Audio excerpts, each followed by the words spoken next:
Un buongiorno e un caro saluto a tutti gli ospiti e le autorità presenti. Ringrazio il Presidente Strati per l'invito a cui riesco a far fronte solo a distanza e me ne scuso naturalmente, ma ci tenevo a portare il saluto della Federazione di Atletica, direi non solo del Veneto e di Vicenza, ma anche di quella italiana, per un'iniziativa encomiabile che raggiunge la sua seconda edizione grazie a una società e un Presidente particolarmente attenti a promuovere l'atletica in tutte le forme. Ero presente l'anno scorso, conosco il valore di questa iniziativa e quindi rivederla proposta anche quest'anno è sicuramente un motivo in più per apprezzarla. Naturalmente parliamo di una società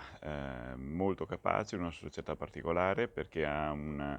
pur su un bacino apparentemente ristretto, esprime un valore di atletica nazionale incredibile con grandi campioni che anche in questi giorni proprio agli assoluti di Padova si sono fatti valere e soprattutto ha la capacità di coniugare tutto un percorso di atletica che parte dalle scuole e arriva ai colori azzurri.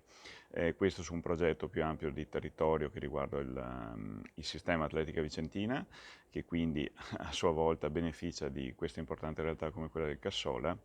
e questo naturalmente per l'atletica fa molto bene. Poi che l'atletica sia inclusiva e che dia spazio a tutti è la cosa che dà un ulteriore valore importante a una società che